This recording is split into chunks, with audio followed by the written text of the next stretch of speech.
Hi students, welcome to lesson number 24, that is social institutions, and in this lesson we are going to discuss about education and polity as social institutions. Social institutions are an important element in the structure of human societies. They provide a structure for behavior in a particular part of social life. The five major social institutions in large societies are family, education, religion, politics and economics. While each institution does deal with the different aspects of life, they are interrelated and intersect often in the course of daily life. For example, for school to be able to exist, they rely on funding from the government. This is an intersection between politics and education. Social institutions affect individual lives through other aspects of society such as culture, socialization, social stratification and deviance.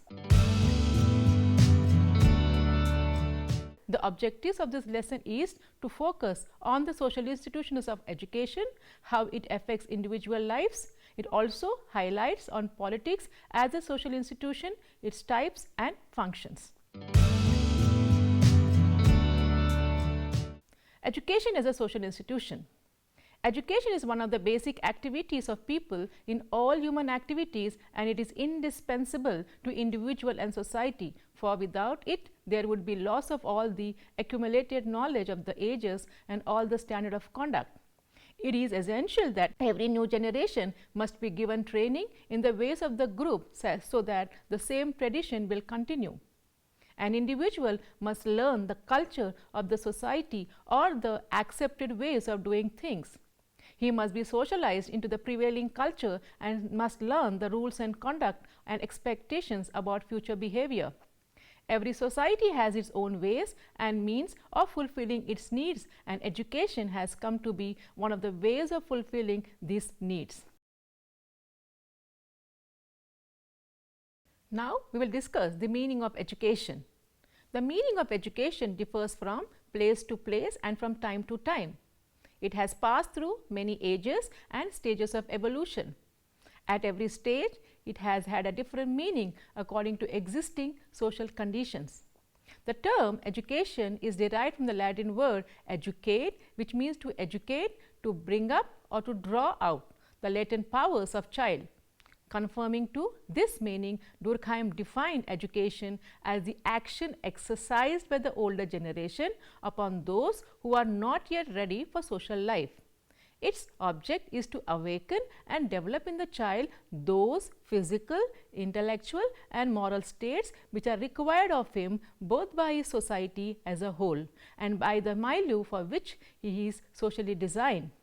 According to Samuel Koenig, education may also be defined as a process whereby the social heritage of a group is passed on from one generation to another, as well as a process whereby the child becomes socialized. That is, he learns the rules of behavior of the group into which he is born.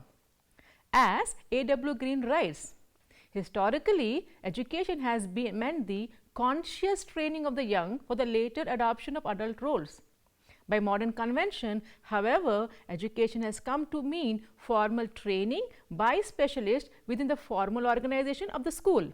Education, according to Western scholars, is deliberate and organized activity through which the physical, intellectual, moral and spiritual potentials of the child are developed, both in individual, as an individual and also as a member of society.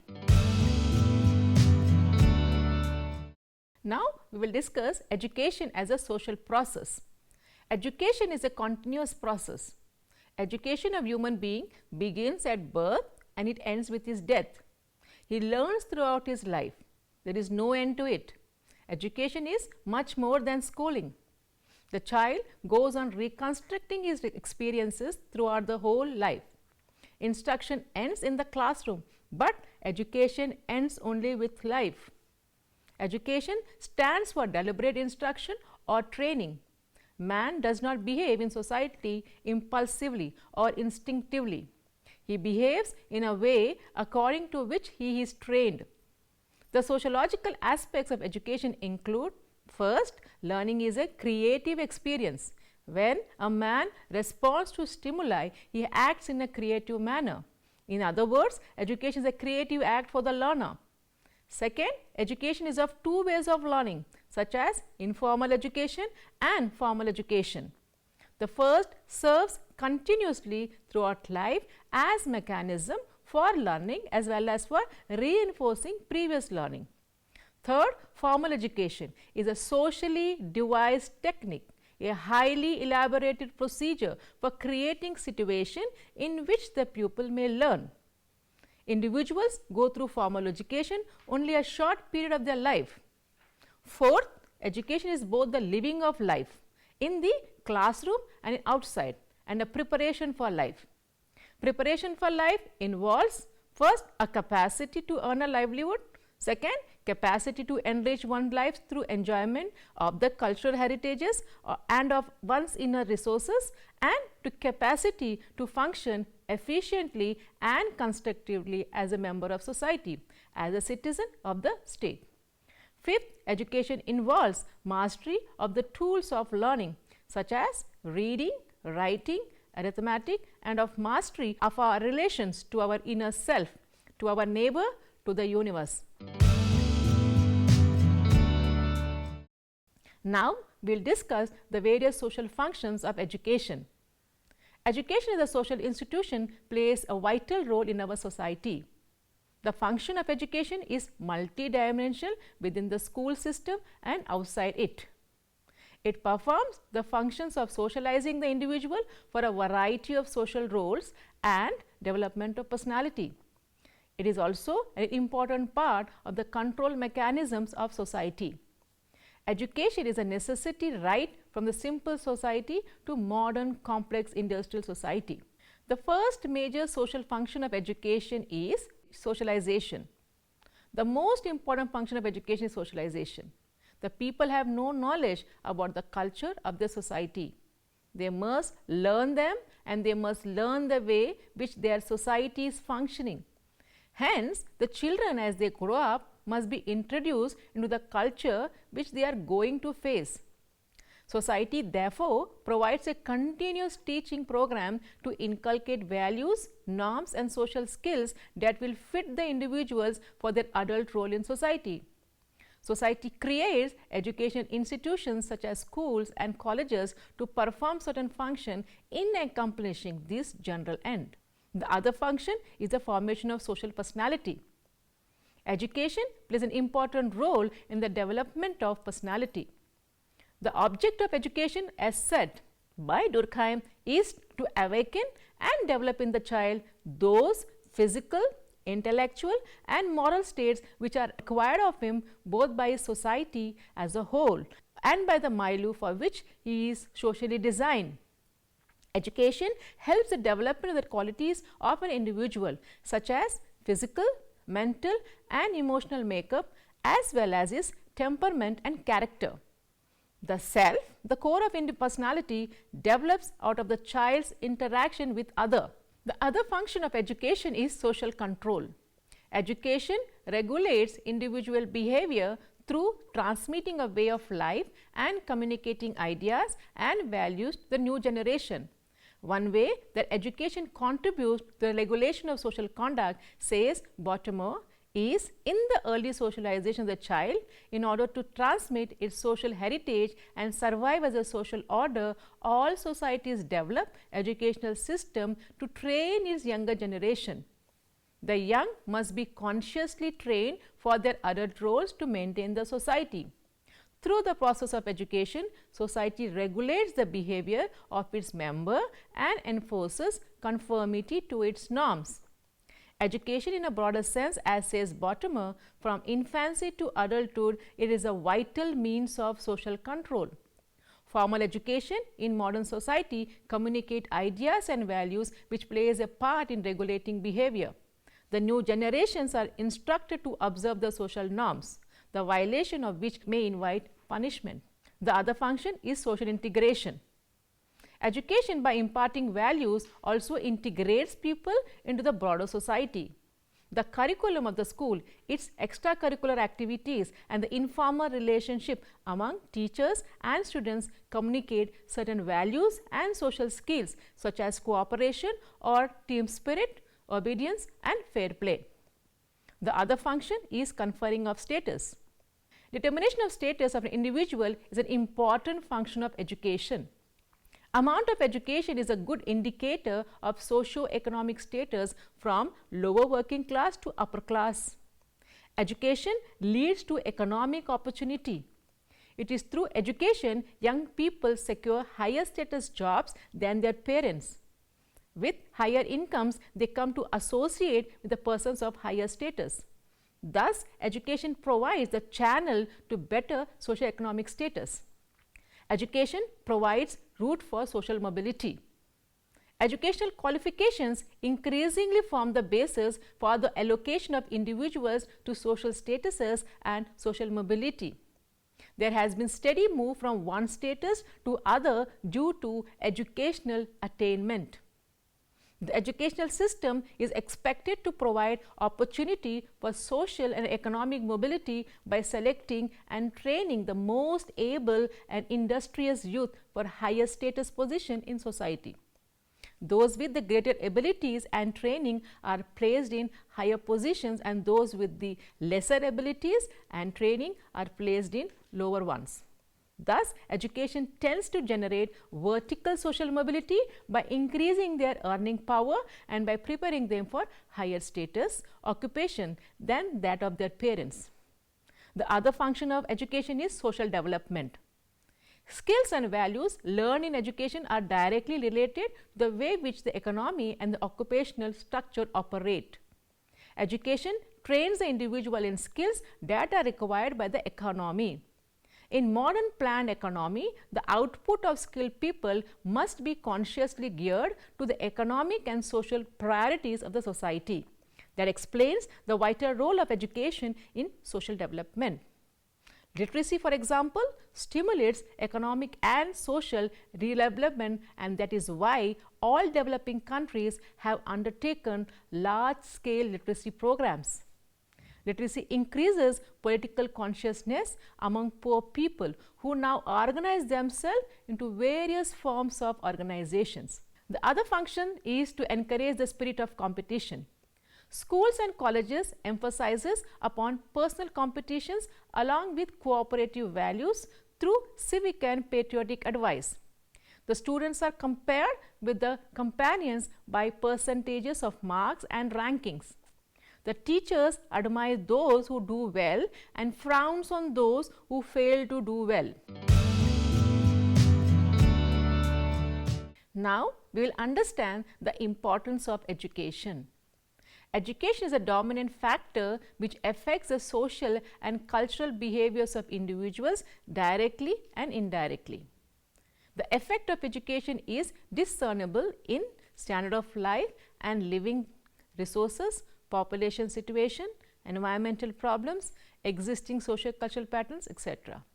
In fact, education is fundamental to bring change in the socio-cultural behavior of people. People are constructively engaged and are trying to improve their standard of living. The awareness component as well as development component is a function of education with specific reference to social change in the area of standard of living. Not only this, education affects the development of resources which leads to a significant change in the material and non-material aspects of the culture of a society. Technical education is a tool to develop technological resources owing to researchers. Education makes it possible to capacitate people to use natural resources like forest, water, air, petroleum, metals and minerals, etc. It helps reorient attitudes towards environment, nationalism, modernization, internationalism, westernization, etc. Above all, it is through education that will lead to cooperate, collaborate, be human and uphold human rights and respect human dignity as well as dignity of labor. Education teaches us the lessons of peace and harmony, overcoming strife and conflict and working for a better future. Education is a necessity for all irrespective of caste, creed, color or gender. Every country should be concerned about education.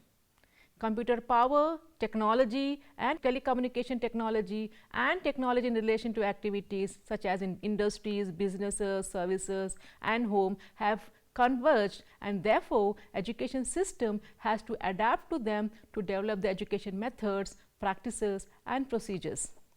Case study method, storytelling method, experiences, sharing, group discussion, exercises and role play are now the tools used to teach and learn without strain and stress.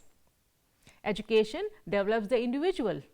It makes him civilized and sophisticated and a competent professional capable of coping with difficult situations, and ultimately an expert with the qualities of a good human being and a responsible citizen. Education affects changes in thinking, ideology, culture and interaction, and this is what makes society dynamic, vibrant and prosperous.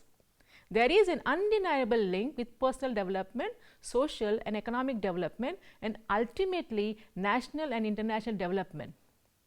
Education removes all kinds of barriers and helps in establishing peace, harmony and happiness. Teachers are the kingpins for growth, development and empowerment. Good governance is the driver. Political institutions are universal in all the societies of the world.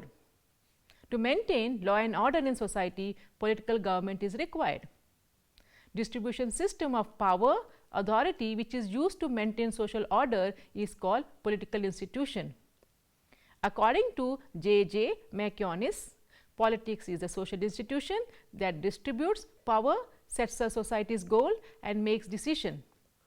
According to Gillin and Gillin, the state is the sovereign political organization of the individuals occupying a particular territory. Political institutions are concerned with the distribution of power in society.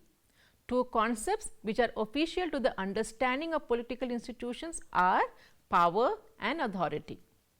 Power is the ability of individuals or groups to carry out their will even when opposed by others. It implies that those who hold power do so at the cost of others. There is a fixed amount of power in a society, and if someone wield power, others do not. In other words, an individual or group does not hold power in isolation. They hold it in relation to others. This notion of power is fairly inclusive and extends from family elders assigning domestic duties to their children to principals enforcing discipline in school, from the general manager of a factory distributing work among the executives to political leaders regulating programs of their parties. The principal has power to maintain discipline in school. The president of a political party possesses power to expel a member from the party. In each case, an individual or group has power to the extent to which others abide by their will. In this sense, political activities or politics is concerned with power. Political institutions that we know today are in effect built around the question of authority. A classic analysis by Max Weber lays the groundwork for the sociological study of authority. According to Weber, legitimate power is referred to as authority. And by power, Weber means the ability of a person to control the behavior of others so that they can act in accordance with the power holders' dictates or rules, whether they like it or not. Thus, power involves the imposition of the will of one person or segment of society on other. Now, the types of authority. Weber distinguished three types of authority, which he differentiated in terms of the sense of legitimation. First, the charismatic authority. This form of authority is based on the particular qualities an individual exhibits, which brings about a very strong emotional devotion by his followers. The term charisma means grace, which originally had a religious connotation, but which is used in popular parlance to refer to someone who sways the crowd with his/her presence and personality. Leaders such as Mahatma Gandhi, Martin Luther King Jr. have exercised a charismatic authority over their followers. Charismatic authority is dependent on a person. It lasts as long as a person exists. In some cases, the charismatic authority has a sanction of tradition, in which case it combines the elements of both personality and sacred tradition, as in the case of the Tibetan spiritual and political leader, that is Dalai Lama. Now, the traditional authority. Traditional authority is legitimized by a historic practice or custom. These practices are considered sacred by people and therefore inviolable. The divine origin attributed to a rule or an emperor stems from the notion that the authority exercised is sacred and divine. According to Weber, the feudal system of authority is also traditional because the relationship between feudal lords and vassals was based on customs and regarded as sacred. Now, we will discuss about legal authority. Legitimacy is based on rules, procedures and rational legal logics in the case of legal authority. Most modern democracies follow legal authority in an ideal typical sense. To elect a president or a prime minister of a country, there are legal rules and laws which are laid down on what Weber calls rational procedures. These three formations Weber had proposed are approximation or models for the purpose of categorization and identification. Now, we will discuss government as a social institution. Government is an institution which solves conflicts that are public in nature and involve more than a few people. It can be a city, provincial, national or even international. The Supreme Court defines government as an institution by which an independent society makes and carries out these rules of action, which are necessary to enable men to live in a social state, or which are imposed upon the people for that society by those who possesses the power or authority of prescribing them. There are three branches of government, that is executive, which it enforces rules and laws. Next, legislative, it makes rules and laws, and the third, it is judicial, it interprets rules and laws. Now, we will discuss the types of political institution. Most of the world's government fall into one of these categories. The first one is a republic kind of a government, a state in which supreme power is held by the people and their elected representatives, and that has an elected or nominated president rather than a monarch. Second, it is a monarchy. It is a political system in which a single family rules from generation to generation. It is commonly found in ancient agrarian societies. In the world today, 26 nations have royal families. Monarchy is legitimized by tradition. In Europe, Sweden, Denmark, in Middle East, Jordan, Saudi Arabia, Oman, Qatar, Bahrain and Kuwait. In Africa, Lesotho, Swaziland and Morocco, and in Asia, Brunei, Tonga, Thailand, Malaysia and Japan has these kinds of government.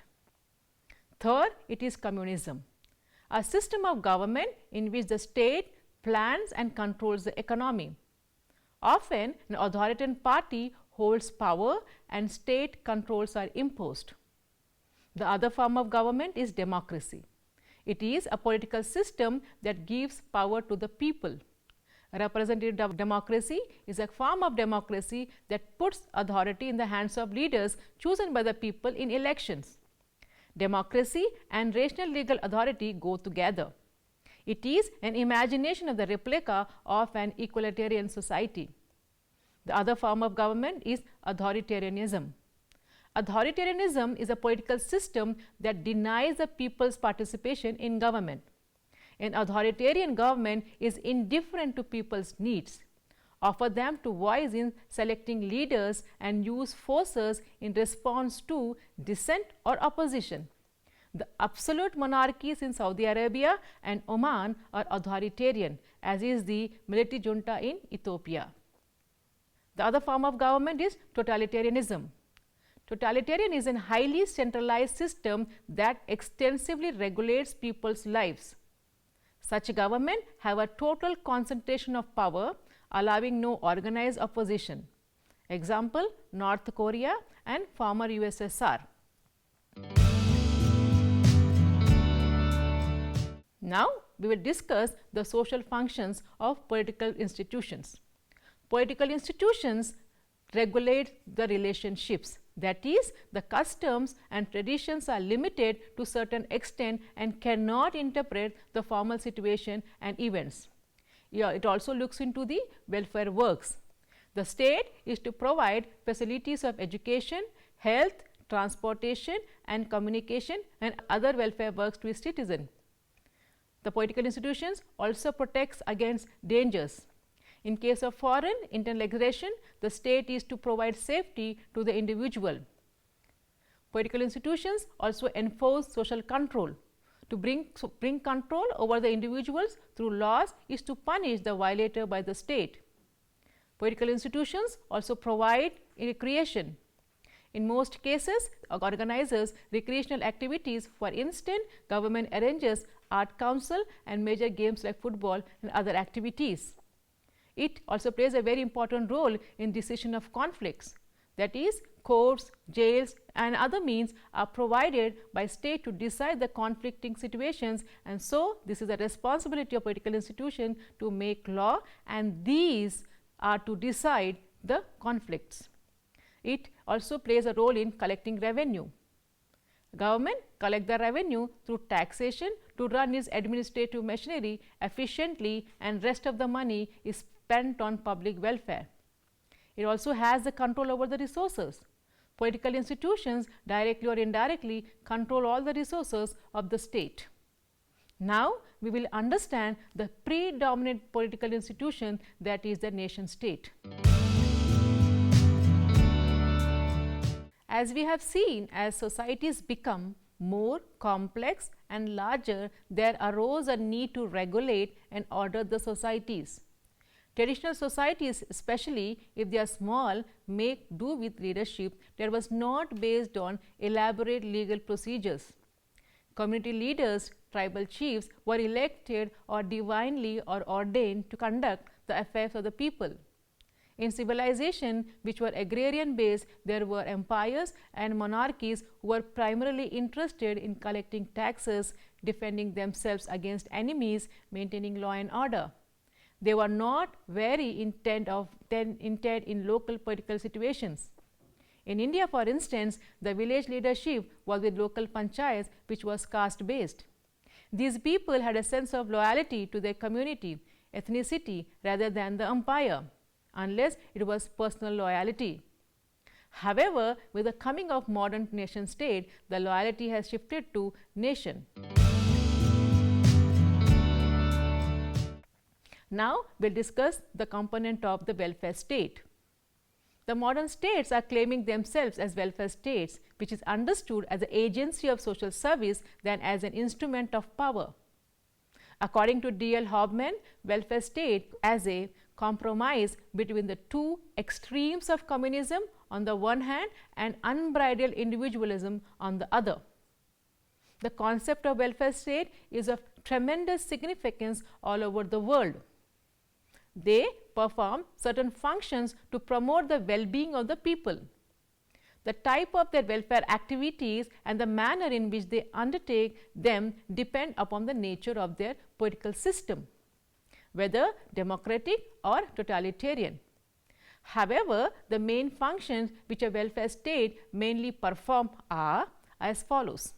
First one, they ensure peace, internal peace and order, and provide security to its citizen. It assures for its people the inalienable fundamental rights, which assures rights to life, liberty and pursuit of happiness, equality and justice.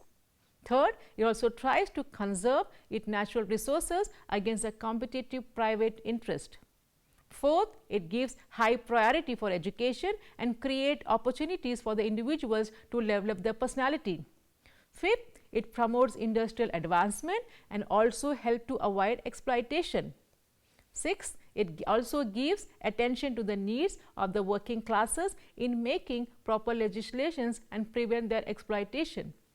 Seventh, it takes into account the needs of the old, poor and the physically challenged persons. Eighth, it also provides many preventive and curative and medical facilities to safeguard the public health. Ninth, it also lays down laws against evil and harmful customs and practices, and also tries to prevent or check the processes of socio-economic disorganization. Thus, it is clear that the functions of the welfare state is not merely administration, but an integral welfare and development of its subjects or citizens. The social institutions are chief instruments by which the societal behaviors can be regulated and controlled. They help individuals to socialize and play a major role in maintaining harmony in the society. They are helpful in passing culture from one generation to another. Education as an institution helps in transmitting functional skills for functioning of society, and politics as an institution deal with the elementary necessity of leading or governing large groups of population through formalized means of government and laws. Without the social institution, modern society could not exist, and without the institution of education and politics, a society cannot function.